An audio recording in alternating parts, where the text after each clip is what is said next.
السلام عليكم ورحمة الله. ازيكم عاملين ايه؟ يا رب تكونوا بخير وسعادة، وكل عام وانتم طيبين، وان شاء الله السنة الجديدة تبقى كده سنة سعادة وفتحة خير على كل الأمة العربية يا رب، اللهم آمين.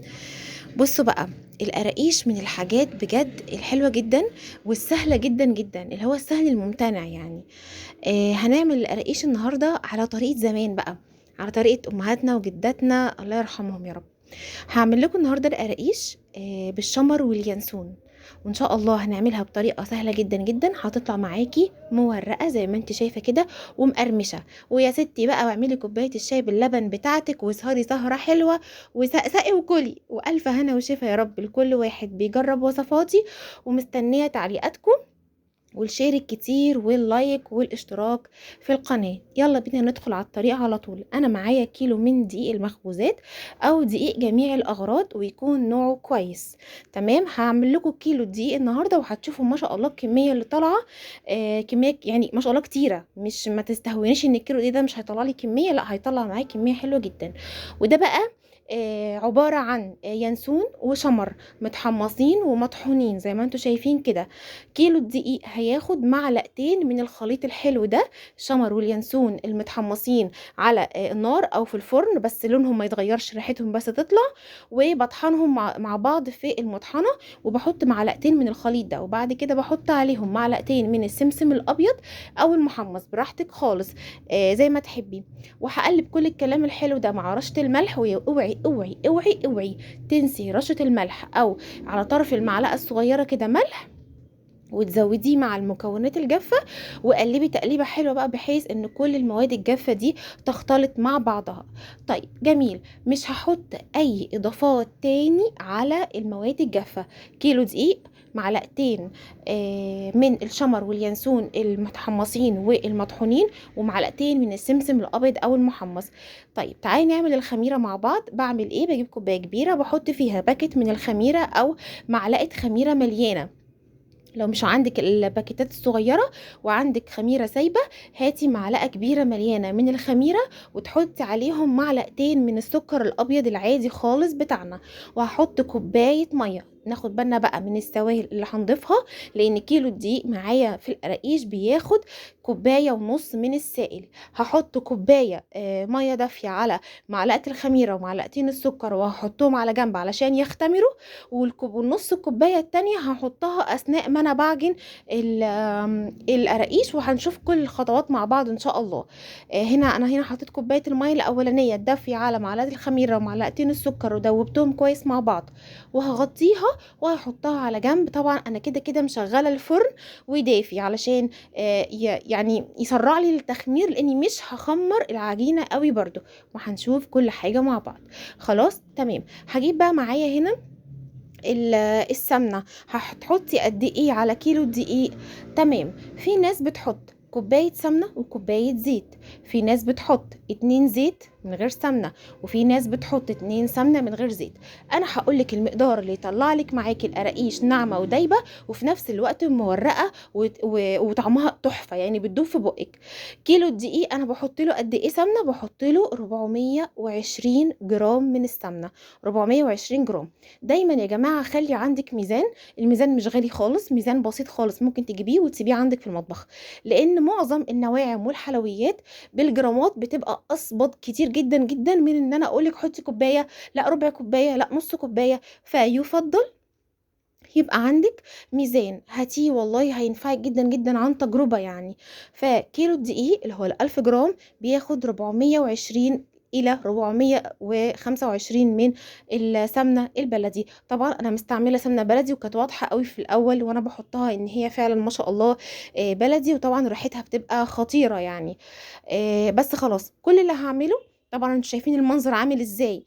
أنا بقى هقعد نص ساعة أبس، وهي دي الخطوة الأساسية السحرية في نعومة أي نواعم بتعمليها. هقعد أبس في العجينة لمدة نص ساعة هبسها كويس جدا جدا لحد ما تحسي كده ان العجينه ساحت في ايديكي. هوريكي اهو، بصي خلاص هي كده اتبست حلو جدا جدا جدا، يعني شايفين؟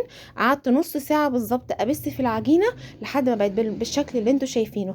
هعمل ايه بقى بعد ما بسينا العجينه؟ هضيف، بصوا ما شاء الله لا قوه الا بالله، هنا الخميره كانت اختمرت. هزود كوبايه الميه اللي كان متضاف عليها معلقه خميره ومعلقتين سكر، وهعجنها. لا مش هعجنها، غلط، انت بتتكلمي غلط. انت مش هتعجني، انت هتلمي العجينه. انا مش عايزه اعمل عرق للعجينه يا جماعه عشان ما تنشفش مني. انا كل اللي هعمله ان انا هلم باطراف ايدي، باطراف ايدي هلم العجينه مش اكتر. هنا مشققه، محتاجه نص كوبايه الميه اللي قلتلك عليها. هزود حبه حبه لحد ما امسك القطعه من العجينه واكورها وابططها كده بايدي، لا هتشقق ولا هتفتح ولا اي حاجه خالص، وملمسها هيبقى ناعم جدا جدا. يبقى انا كده عجينتي ناجحه ان شاء الله مليون في الميه. كل اللي بعمله انا بلم العجينه فقط من غير ما بعجن يا جماعه، عشان ما اعملش عرق للعجينه. انا مش عايزه العرق ده خالص. تمام تمام ان شاء الله. كل اللي هعمله ان انا هغطي البوله بتاعتي وهحطها لمده 10 دقايق. 10 دقايق دول انا بعمل فيهم ايه؟ بجهز الصاجات بتاعتي اللي هقرص فيها المنين، واحط فيها ورق الزبده واشغل الفرن واجهز مكان التقطيع بتاعي. بس ما بسيبهاش تخمر ابدا ابدا ابدا. هوريكي بقطعها ازاي، الموضوع سهل جدا وبسيط. هوريكي بس جزء بسيط عشان ما اطولش عليكي الفيديو. كل اللي بعمله، بصوا الحركه اللي انا بعملها دي بتطلع العجينه من جوه مورقه زي ما انت شفتي كده معايا في اول الفيديو. بصي بفردها واتنيها على بعضها واقفلها كويس جدا واعمل رول بايديا بسيط خالص. وكل اللي هعمله ان انا هبطط الرول على الرخامه، وهجيب اي سكينه، سكينه عاديه، سكينه مشرشره زي اللي انتوا شايفينها معايا دي، اي نوع سكينه عندك. كل اللي بعمله ان انا بعمل صوابع المنين يعني بقى متساويه، حته صغيره حته قصيره حته طويله.